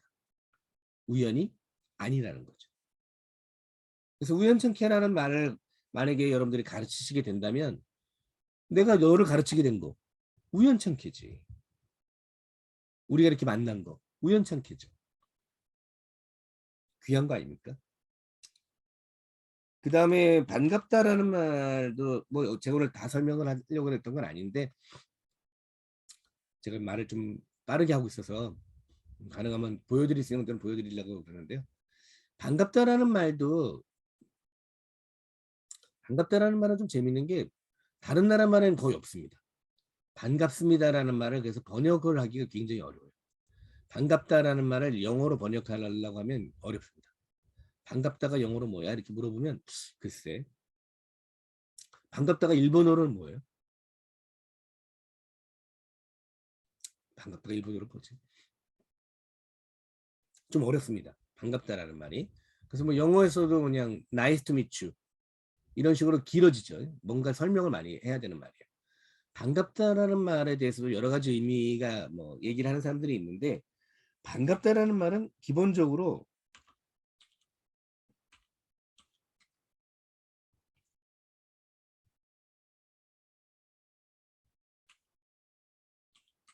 이렇게 되어 있는 말인데 그래서 반의 의미를 좀 봐야 되는 거거든요. 반갑다라는 말은 제가 살펴보니까 빛의 의미가 강하게 있습니다. 반이라는 말에. 반이라는 말에는 빛의 의미가 강하게 들어가 있는 말들인데 그래서 여러 가지 단어가 반과 관련된 단어들이 눈에 보이기 시작해요. 가장 대표적인 게 이제 반짝반짝이 있습니다. 반짝반짝. 그리고 우리말에서는 한국어에서는 모음을 바꾸면 의미가 달라진다기보다는 느낌이 달라지는 거예요. 그래서 번쩍번쩍이 있죠. 반짝반짝이 있고 번쩍번쩍이 있습니다. 번쩍번쩍과 연관되는 단어는 번개가 있습니다. 번개. 반짝반짝과 연결되는 단어는 반딧불이가 있습니다. 반디. 전부 다 빛이라는 뜻이에요. 반짝반짝, 번쩍번쩍, 반디, 번개. 최근에 찾은 단어들 중에서는 좀 어려운 단어들이긴 한데 반색하다라는 단어들이 있는데 이건 조금 어떻게 해석을 해야 될까? 반질반질하다 이런 단어들이 있더라고요. 그래서 이거까지 연결을 어디까지 해야 될지는 이제 정확하게 모르겠는데 일단 반갑다라는 말은 제가 요거는 좀 더 많이 일부러 보여드린 거가 한국어를 가르치실 때 연결되는 단어를 최대한 보여주면 좋죠. 반갑다, 반짝반짝, 반디, 번쩍번쩍, 번개. 그리고 이제 아주 한국어를 잘하면 뭐 반색하다, 반갑게 맞이하는 걸 반색한다라고 그러잖아요, 그죠? 반색하다라는 단어가 있고 반질반질하다라는 단어가 있고 그래요. 저걸 다 가르쳐야 돼요? 아니에요. 여러분들이 봐서 이 학생에게 맞는 범위 정도에 해당되는 것까지만 가르치면 되는 거죠. 어려운데 굳이 다 가르칠 필요는 없으니까. 반갑다라는 말은 무슨 뜻이냐면 그 사람을 만나면 내가 빛이 난다는 뜻이에요. 내 얼굴에 빛이 난다는 뜻이에요. 그러니까는 여러분들이 아무 생각 우리가 반갑다라는 말을 하면서 내가 반갑다는 인사를 했는데 내 얼굴에서 빛이 안 나. 그리고 빛이 난다는 걸 다른 말로 뭐라고 하냐면 웃는다라고 해요. 웃는다. 미소를 띠면 빛이 나는 겁니다. 밝은 표정을 그것다가 우리가 해서 밝은 표정이라고 하죠. 그죠?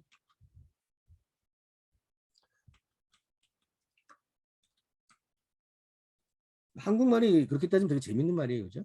밝은 표정을 진 거야. 밝다는 말이 뭡니까? 빛이 난다는 거예요. 밝아졌다는 거예요.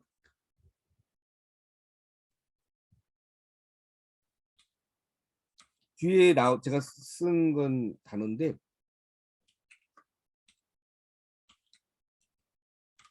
그럴 때 쓰는 표현이 얼굴을 편다라고 된다. 얼굴을 펴면 밝아집니다. 얼굴을 피는 것 자체가 밝은 느낌을 주는 거거든요. 그래서 여러분들이 오랜만에 만났을 때 너 얼굴 많이 폈다라고 얘기하는 경우가 있는데 그거는 이제 너무 힘들었던 사람이 얼굴이 좋아졌다는 뜻이 돼요. 사실은 얼굴 펴는 거가 좋은 거죠. 나는 그래서 얼굴을 펴라고 얘기하는 야 얼굴 좀 펴. 그런 소리도 많이 하죠. 한국 사람들끼리. 얼굴 펴라. 그건 기분 나빠하지 말라는 거고 얼굴을 찌푸리지 말라는 거잖아요. 그런 걸 반갑다라고 해요. 그래서 반갑다라는 말을 인사를 할 때는 얼굴을 펴야 됩니다. 그리고 밝은 표정을 지어야 됩니다. 다른 사람이 내 표정을 보고 기분이 좋아져야 됩니다. 그러면 반갑다라는 인사를 제대로 한 거다라는 거죠. 만약에 그렇지 않다면 반갑다는 인사를 잘못한 거가 됩니다. 앞으로는 학생들한테 반갑다는 인사를 가르칠 때 반갑다는 서로 만나서 인사를 나눌 때 하는 말이야 이렇게 가르쳐 주지 말고 더하기 그땐 밝은 표정을 지어야 되는 거다. 반갑다라는 말은 그런 인사말이다 라고 소개를 해주면 저는 그러면 그 아이의 인생이 바뀔 수 있다고 봐요. 다른 사람들을 만났을 때 인사를 할 때 반갑다라는 말을 할 때는 웃어야 된다는 걸 알게 된 거니까. 억지로 웃는 것이 아니라 기쁘게 웃어야 된다는 걸 알게 된 거니까. 그 말이 반갑다에 들어가 있습니다. 거기 고맙습니다라는 말은 들어가 있고요.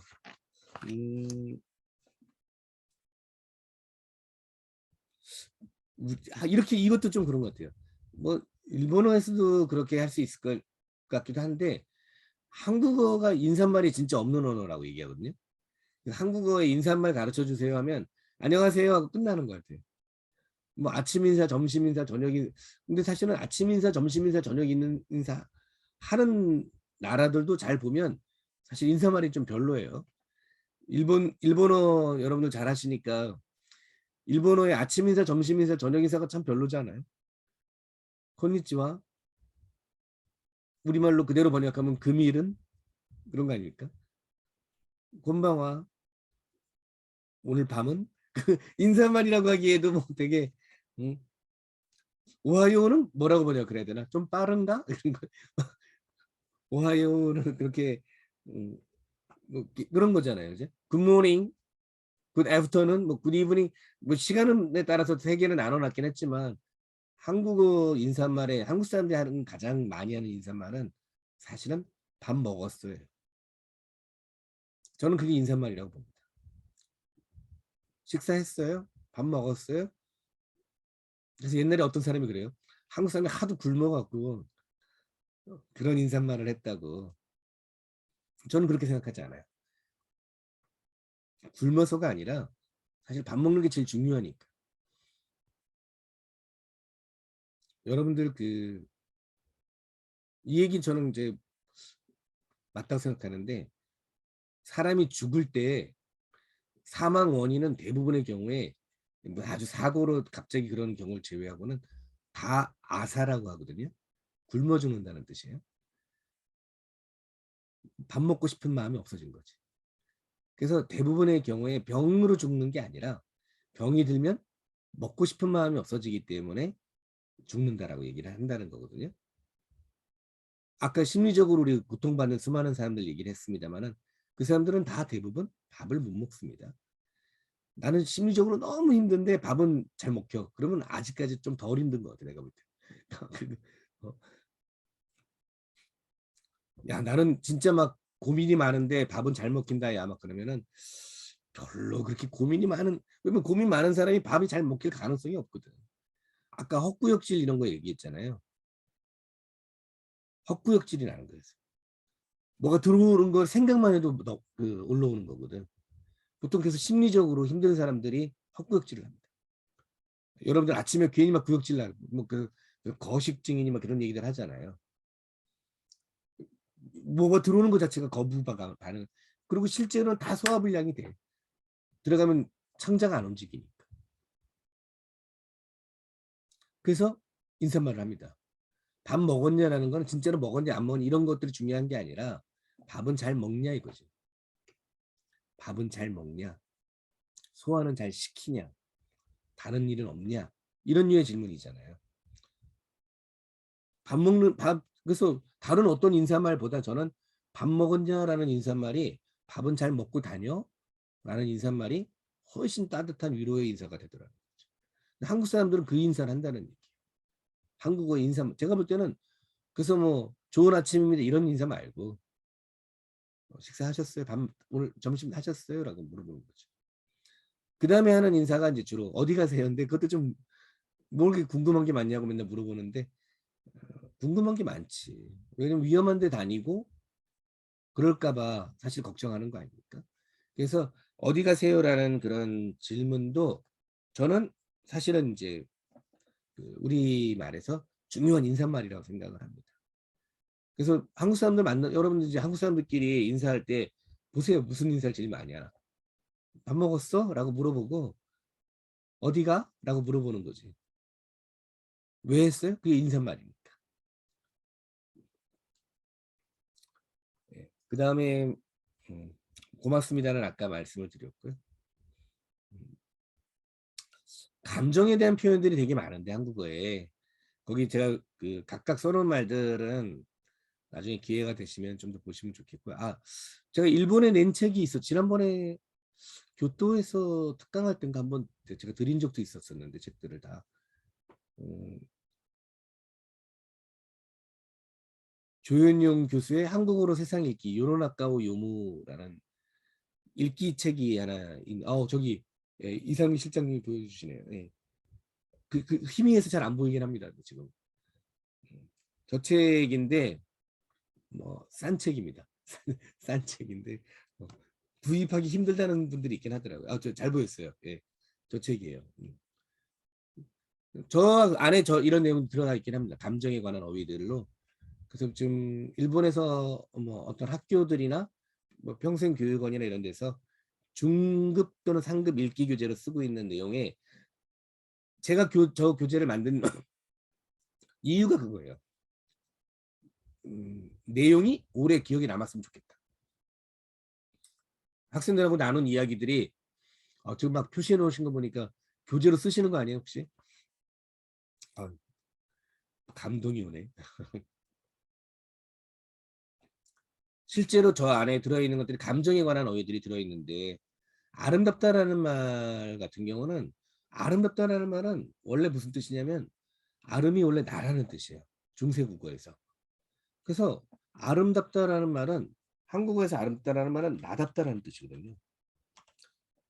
그러니까 아름답다라는 말의 느낌이 그런 거야. 그러니까 한국어의 아름답다가 약간 다른 나라 영어의 뭐 비유티풀이나 이걸로 번역하면 이상해. 그런 느낌이 아닌 경우들이 많거든요. 아름답다라는 학생이 학생다운 거, 선생이 선생다운 거를 아름답다고 해요. 왜? 아름다운 거니까. 정말 아름다운 선생님이야라고 하면 예쁘다는 뜻이 아니라 선생의 역할을 제대로 하고 있는 사람, 돈보다 가르치는 일이 훨씬 더 중요한 사람, 연구가 더 중요한 사람, 이런 사람들을 우리는 선생답다고 얘기해요.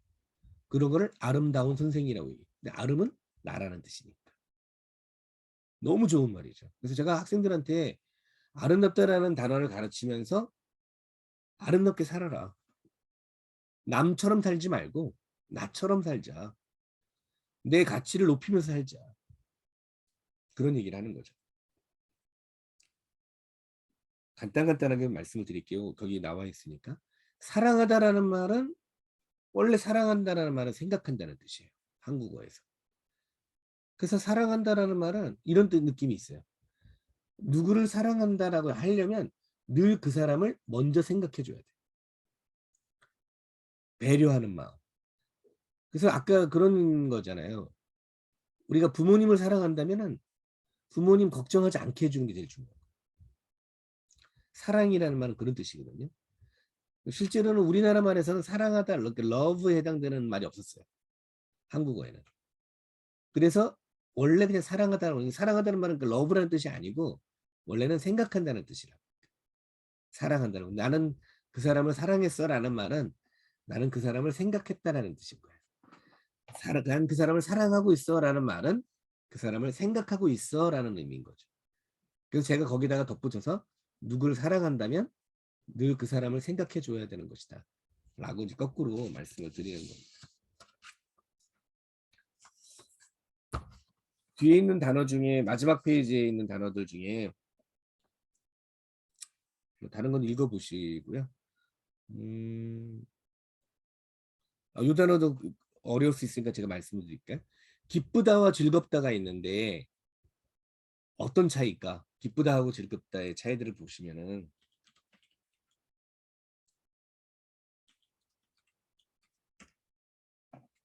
예, 기쁘다하고 즐겁다의 느낌이 어떤 차이가 있을까요? 라고 질문을 하면 대답하기 좀 어렵습니다. 기쁘다는 기본적으로 개인적인 감정이에요. 내 속에서 일어나는 것을 기쁘다고 하고요. 즐거운 거는 사이에서 일어나는 감정입니다. 그래서 아까 우리가 이제 노노라는 책의 맨 앞부분에가 그렇게 나오잖아요. 배우고 익히는 것은 기쁜 일이에요. 기쁘지 아니한가 이렇게 나오고요. 멀리서 친구가 오면 즐겁지 아니한가 이렇게. 친구하고의 관계는 즐거운 거고 기쁨은 내 속에서 일어나는 겁니다. 근데 이게 감정이 서로 막 연결이 돼 있어요. 그럴 수밖에 없겠지. 아니 친구랑 오면 마음속에서 기쁜 것도 감정이 일어나니까. 그런 거 아니겠습니까? 혼자 있어도 어떨 때는 다른 사람하고 같이 있는 느낌이 들 때도 있어요. 그럴 때는 뭐 즐거울 수도 있는 거겠죠. 그래서 기쁘다와 즐겁다의 감정에 대해서도 제가 이렇게 간단하게 설명을 드렸는데 뭐 이거 말고 단어들이 너무 많아요. 제가 오늘 예로 여러분들과 말씀을 나눴던 거는 내용 있는 걸 가르쳐 주자는 얘기예요. 내용 있는 걸 서로 이렇게 해서 배우는 사람에게 오랫동안 기억이 되고 위로가 되고 삶의 변화가 되는 그런 말들을 가르쳤으면 좋겠다. 물론 발음도 정확하고 문법도 정확하고 말도 잘 해야 되겠지. 그런 걸 하지 말자는 얘기가 아니라 내용을 스쳐 지나가는 내용으로 다루는 일은 이제 좀 덜하자. 앞으로는 서로 언어를 배우는 것 자체가 치유가 되고 위로가 되는 시대가 될 것이니까 더더욱 그렇습니다.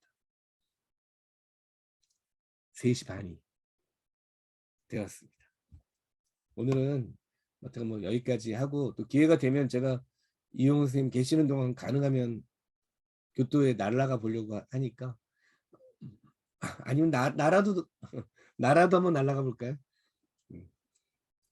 예, 한번 날아가면 직접 또 여러분들 뵐 수 있는 시간들을 마련했으면 좋겠습니다. 뭐 줌이어서 조금 아쉬움이 있으셨겠지만 그래도 즐겁게 들으셨기 바랍니다. 예, 고맙습니다.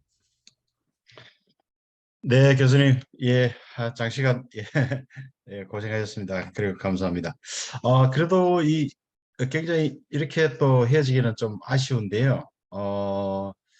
그래서 지금 시간이 사실은 이제 다 됐습니다만은 혹시 한두 분 질문을 있으면 한번 받아볼까요?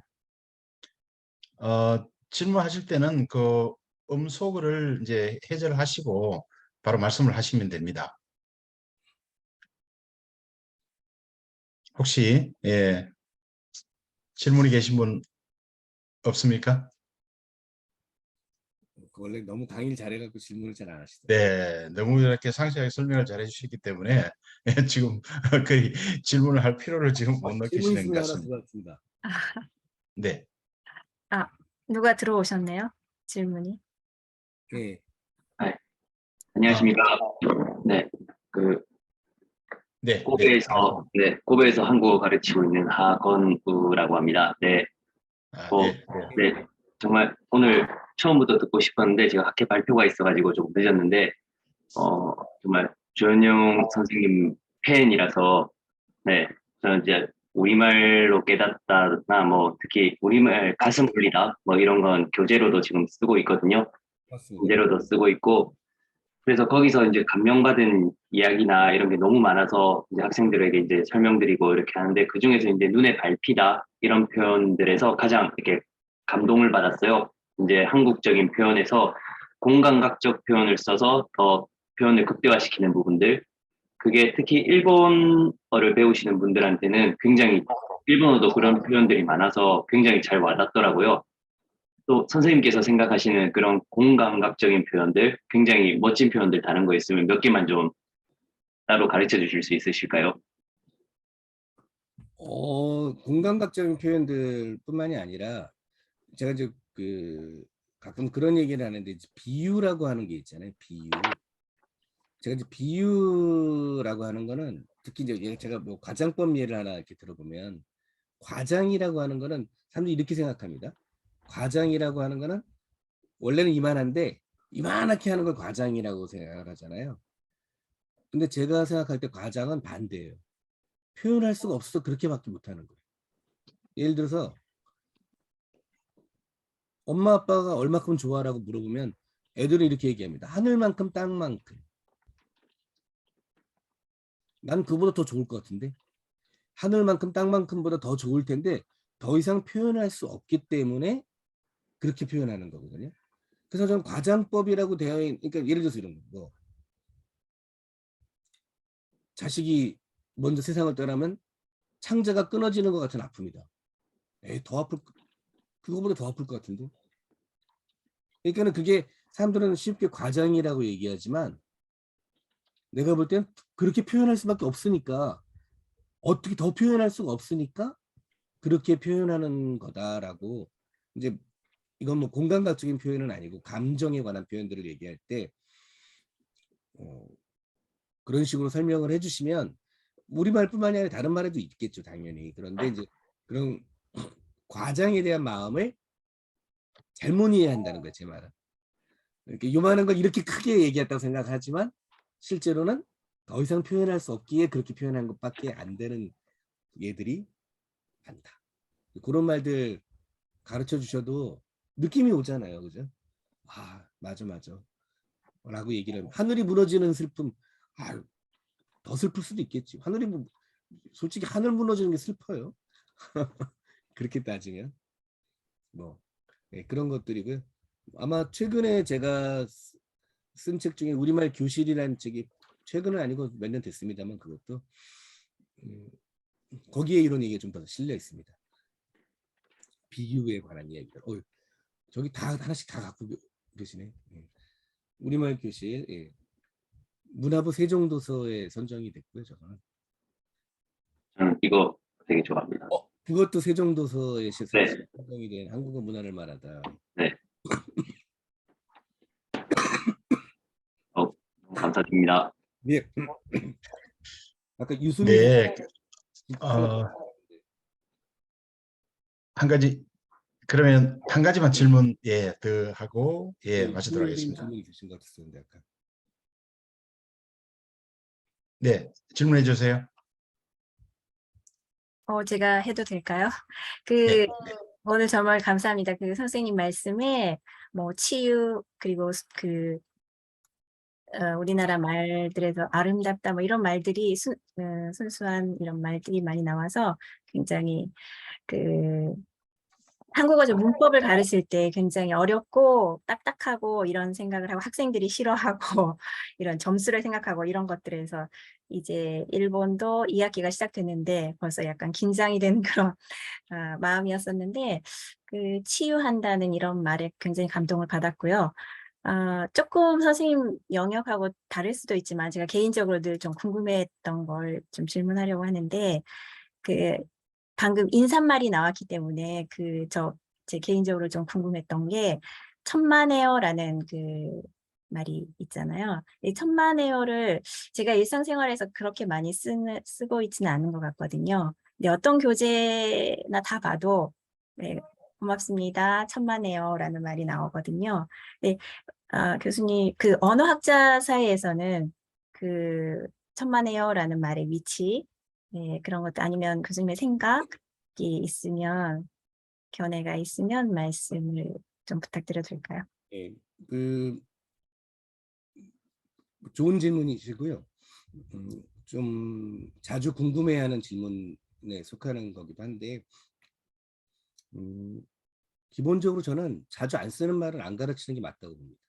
그러니까는 특히 감정이 실리지 않는 말들은, 그래서 약간 천만에요라는 말이 약간 저 느낌으로는 약간 번역투의 말투처럼, 그러니까 우리말에서는 그런 표현이 없는데 그런 거를, 그러니까는 예를 들어서 뭐 thank you 그러면 you're welcome 이런 것들을 뭔가 이렇게 써야지 되는 말이 이제 생기는 경우에, 그 저도 그러니까 중학교 들어갈 때나 이럴 때 영어 시간에 오히려 배우는 말 같아요. 평상시 한국에서는 천만에요라는 말을 쓰는 사람이 별로 없는데 영어 시간에는 you're welcome을 번역할 때 천만에요라고 이렇게 번역을 해놓는다든지 그런 일들이 많아서, 그걸 다시 또 한국어 가르칠 때 또 이렇게 써버리니까 더 이상해지는 말들이죠. 그래서 고마워요라는 말에 한국 사람들이 주로 많이 하는 표현들은 뭐 아니에요라든지 뭐 뭘요라든지 뭐 별거 아니에요라든지 뭐 그런 식의 표현들을 오히려 더 많이 하는 것 같고요. 그게 더 감정이 많이 들어가죠. 제가 최근에 썼던 글들 중에는 이런 표현 쓰지 말자고 그러는데, 유감스럽지만, 일본 사람들도 좋아하는 표현이죠. 유감이라는 표현인데, 유감스럽다라는 말은 기본적으로 미안한 뜻다는 뜻은 아닌 것 같아요. 유감스럽지만 유감스럽게 생각합니다라는 말을 할 때 저는 미안하다는 감정을 느껴본 적이 거의 없거든요. 이상한 말인 거죠. 자기의 감정을 제대로 전달하지 못하는 그런 용어이기 때문에, 그래서 유감스럽다라든지 심심한 사과라든지 이런 류의 표현들은 쓰지 않는 게 좋겠다. 실제로 그런 마음을 담았다면 혹시 모르겠으나 그렇지 않을 가능성이 많거든요. 천만에요도 그런 단어 중에, 표현 중에 하나라서 요즘 교재는 거의 안 나옵니다. 요즘 한국 교재에는 거의 안 나오는 표현들입니다. 저는 오히려 이렇게 영어 번역식 말투라고 봐요. 느낌이. 예. 네, 감사합니다. 시간이 조금 연장이 됐기 때문에 이것으로 첫 번째 강의는 마쳐야 되겠습니다. 오늘 오랜 시간 친절하고 자세하게 설명해 주신 교수님께 한번 같이 박수를 부탁드립니다. 네, 예, 고맙습니다. 감사합니다. 네, 그러면 첫 번째 강의는 이것으로 마치고 지금부터 정확하게 10분 뒤에 두 번째 강의를 시작하겠습니다. 현재 3시 38분입니다. 그러면 3시 48분에 8분까지 다시 꼭 입장을 해주시기 바랍니다. 네, 교수님, 또 뵙겠습니다. 연락드리겠습니다. 감사합니다.